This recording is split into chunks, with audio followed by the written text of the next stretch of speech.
नमस्कार मित्रांनो, जय महाराष्ट्र। राज्याच्या राजकारणातून एक अतिशय मोठी आणि महत्त्वाची बातमी समोर येते। उद्धव ठाकरेंचा प्लॅन बी रेडी। भाजपला आणि शिंदेंना शह देण्यासाठी उद्धव ठाकरे लागले पुन्हा कामाला। कोणत्याही महत्त्वाची बातमी मित्रांनो जाणून घेऊया।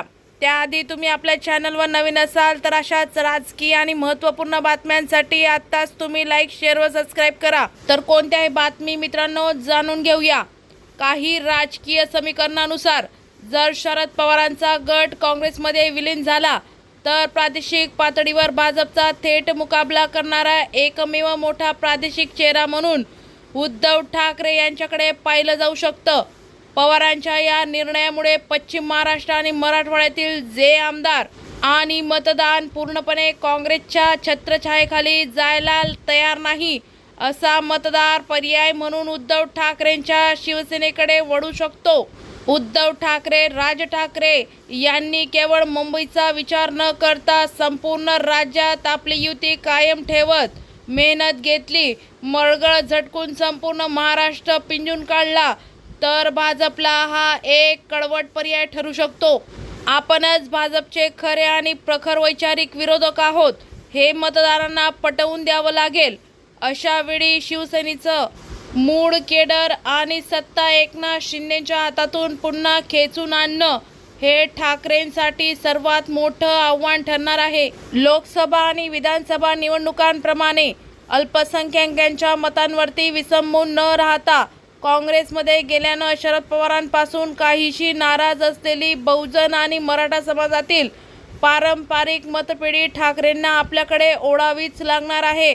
शरद पवारांच्या विलिनीकरणानंतर महाविकास आघाडीत प्रामुख्याने काँग्रेस आणि ठाकरे गट हे दोनच मोठे पक्ष उरतील। यामुळे प्रादेशिक पातळीवर महाविकास आघाडीचा प्रमुख मराठी आणि प्रादेशिक चेहरा म्हणून उद्धव ठाकरे यांचे स्थान अधिक मजबूत होऊ शकतं। मुख्यमंत्रीपदाच्या शर्यतीत किंवा आघाडीचं नेतृत्व करण्याचा त्यांचा दावा अधिक मजबूत होऊ शकतो। शरद पवार आणि काँग्रेसचे मतदार एकत्र आल्यास भाजप विरोधी आणि सेक्युलर मतांचे होणारे संभाव्य विभाजन पूर्णपणे थांबेल आणि याचाच फायदा थेट उद्धव ठाकरेंच्या उमेदवारांना होऊ शकतो। ठाकरेंच्या शिवसेनेचे खासदार फुटणार अशी चर्चा असताना प्लॅन बी अंतर्गत खासदार जरी पक्ष सोडून गेले तरी कार्यकर्ता आणि पदाधिकारी पक्षासोबत राहायला हवा यासाठी ठाकरेंच्या शिवसेनेकडून डॅमेज कंट्रोलचे प्रयत्न केले जात असल्याची सूत्रांची माहिती आहे। ईशान्य मुंबईतील आमदार विभाग प्रमुख पदाधिकारी यांची काल तातडीची बैठक पार पडली। उद्धव ठाकरे यांनी मातोश्रीवर बैठक घेतली।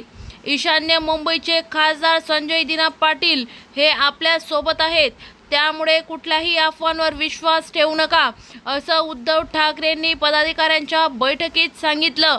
राज्याचं राजकीय वातावरण पाहिलं तर भाजपला आणि शिंदेंना शह देण्यासाठी केवळ आणि केवळ उद्धव ठाकरेंचाच पक्ष एक मजबुतीस आहे। त्यामुळे उद्धव ठाकरेंना तातडीचे निर्णय घेणं आवश्यक ठरतील।